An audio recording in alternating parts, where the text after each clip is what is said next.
सब्र रखो अभी मेहनत जारी है। क्या कि सब्र रखो अभी मेहनत जारी है, वक्त खुद कहेगा अब तेरी बारी है। हेलो नमस्कार साथियों, आप सभी को टारगेट विद नित्यम के इस चैनल में दिल खोल करके स्वागत है।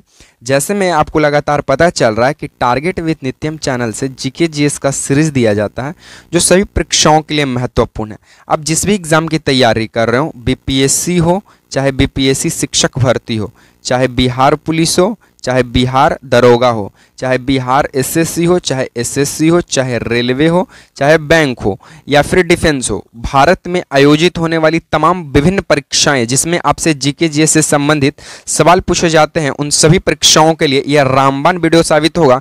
क्योंकि हमारे चैनल पे आपको जो भी जीके जीएस से संबंधित सवाल कराए जाते हैं वो बीपीएससी से उठाए जाते हैं। ठीक है, तो आप जाहिर सी बात है कि जब बीपीएससी से उठाया जा रहा है तो बिहार के विभिन्न परीक्षाओं में उपयोगी तो होने वाला ही, साथ में भारत के विभिन्न परीक्षाओं में भी आने की संभावना बनती है। और हमारे चैनल से जो भी आपको जीके जीएस के सीरीज दिए जाएंगे उनका फुल डिस्कशन कराया जाता है। तो पहले आप वीडियो देखिए 1 से 2 मिनट तक। वीडियो पसंद आता है, आपको डिस्कशन अच्छा लगता है, तभी वीडियो को लाइक कीजिएगा, शेयर कीजिएगा एंड कमेंट कीजिएगा, अन्यथा कोई ज़रूरत नहीं है।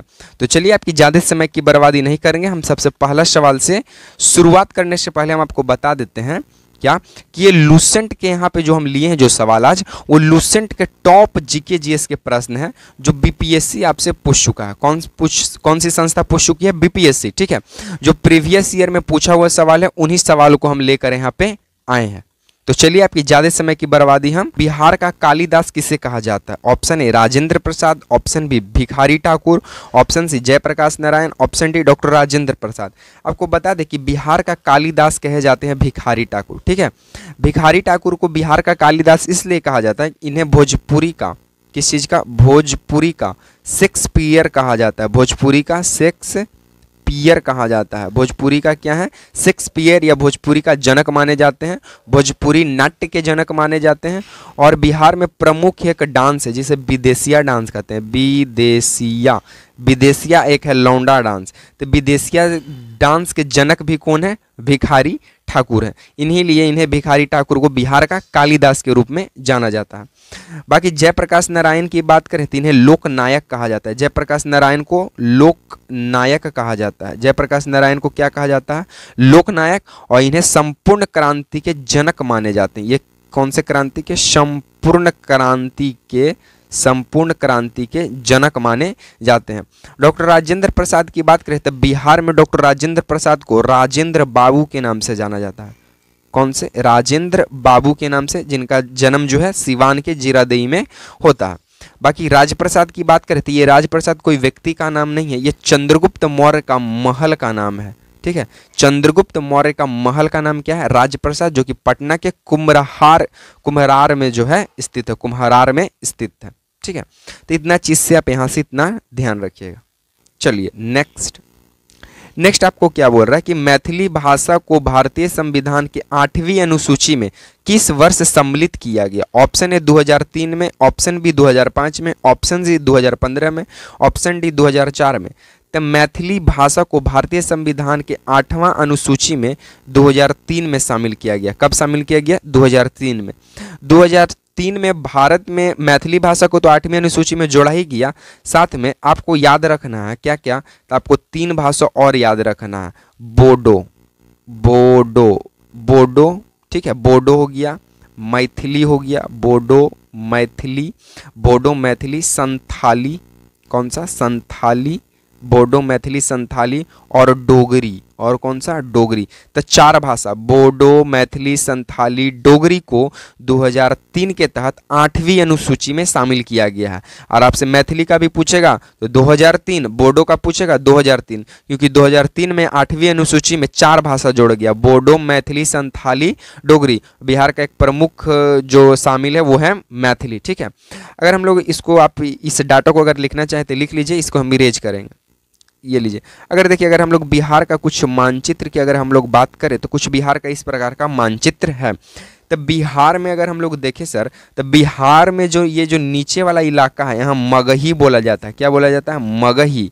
पढ़ही, जाही, स्कूल, इस तरह की भाषा। ठीक है, और इधर का जो आपका जो इलाका है, इधर वाला कुछ यहाँ पे जो है आपको भोजपुरी का एक बेल्ट पाया जाता है, भोजपुरी का बेल्ट है ये पूरा, ठीक है।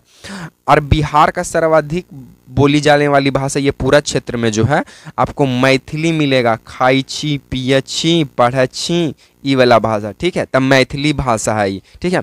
तो बिहार में सबसे ज़्यादा, देखिए बिहार में तो मुख्य रूप से 3 भाषा ही है, भोजपुरी है, मैथिली है, मगही है, आपको दर्शा भी दी है मैप पे। लेकिन बिहार में सर्वाधिक बोली जाने वाली भाषा जो है वो है मैथिली भाषा, जिसको 2003 में 8वीं अनुसूची में शामिल किया गया, ठीक है। तो आप इतना चीज़ को बिहार के मैप के अनुसार भी आप देख सकते हैं। चलिए नेक्स्ट आपका सवाल क्या कहता है कि रिहंद परियोजना किस नदी पर स्थित है? ब्यास नदी पर, चंबल नदी पर, रिहंद नदी पर, विलांगना नदी पर। तो रिहंद परियोजना रिहंद नदी पर यूपी में है। कहाँ पे है? यूपी में है।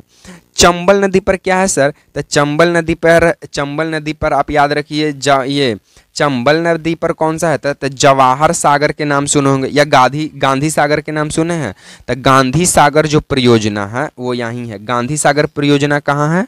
तो ये चंबल नदी पर है। गांधी सागर और राणा प्रताप सागर और जवाहर सागर, गांधी सागर, जवाहर सागर और राणा प्रताप सागर, ये 3 बांध जो है चंबल नदी पर है, राजस्थान में, ठीक है।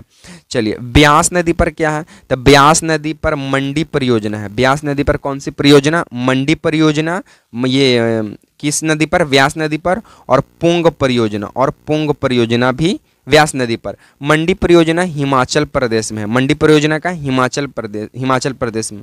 विलांगना नदी और भागीरथी, विलांगना नदी और भागीरथी के संगम पर टिहरी बांध है। कौन बांध? टिहरी बांध, जो कि भारत का सबसे बड़ा बांध है। कौन? टिहरी बांध, लंबा हीराकुंड बांध। तो इस चीज को भी आप यहाँ से ध्यान रखिएगा। चलिए नेक्स्ट बोलता है कि बिहार में पाइराइट्स पाया जाता है जमुई के जिला में, मुंगेर जिला में, गया जिला में, रोहतास जिला में। देखिए आपको हम बिहार का मैप बना देते हैं, ठीक है, याद रखिएगा।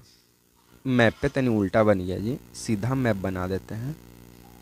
ये लीजिए, अगर इसको हम बिहार मानते हैं तो बिहार में जो आपको खासकर ये वाला क्षेत्र आपको दर्शा देते हैं, ठीक है। खासकर ये वाला जो क्षेत्र है आपका, कौन वाला क्षेत्र? ये वाला क्षेत्र, ठीक है। इस क्षेत्र को बोला गया है कौन ची? तो ये है रोहतास। कौन ची है? रोहतास है, रोहतास। ऊपर में पड़ गया कैमूर, ऊपर में तनिकुन, रोहतास के तनिए कुन, ऊपर में है कैमूर। तो रोहतास जिला जो है देश का 95% पाइराइट्स का उत्पादन करता है। क्या करता है? उत्पादन करता है। तब भारत का एकमात्र राज्य बिहार, और बिहार में भी एकमात्र जिला रोहतास, जो देश के लिए 95% पाइराइट्स का क्या करता है? उत्पादन करता है। यहाँ से क्लियर सर। जमुई क्या है सर? तो जमुई में सोना का भंडार पाया गया है। मुंगेर सर? तो मुंगेर में ग्रेफाइट पाया जाता है। गया क्या है सर? तो गया में आपको अभ्रक मिलेगा सर। क्या मिलेगा? अभ्रक। और अभ्रक आपको मिलेगा फाल्गु नदी के रेतीली मिट्टी में सर। Yes sir. तो ये सब आपका क्लियर। बिहार में पाइराइट्स, रोहतास, गया में अभ्रक, फाल्गु नदी के रेतीली मिट्टी में, मुंगेर में ग्रेफाइट और क्वार्ट्ज, जमुई में सोना, मुंगेर में नवीनतम सोना की खान मिलने की संभावना जताई जा रही है सर। ठीक है सर। तो आज को हम सवाल को सर यहीं पे समाप्त करेंगे। बाकी ये वीडियो आपको कैसा लगा सर कमेंट में आप लोग जरूर बताएगा। वीडियो पसंद आया तो वीडियो को लाइक कीजिए, वीडियो को शेयर कीजिए, एंड लास्ट में आपसे हम यही गुजारिश करेंगे कि चैनल को सब्सक्राइब कर दीजिएगा और कमेंट करना मत भूलिएगा कि आपको डिस्कशन कैसा लगा। इसी तरह के सीरीज के साथ आपसे मिलेंगे नेक्स्ट वीडियो में सर। तब तक के लिए आप तमाम साथियों को देखने के लिए जय हिंद, वंदे मातरम।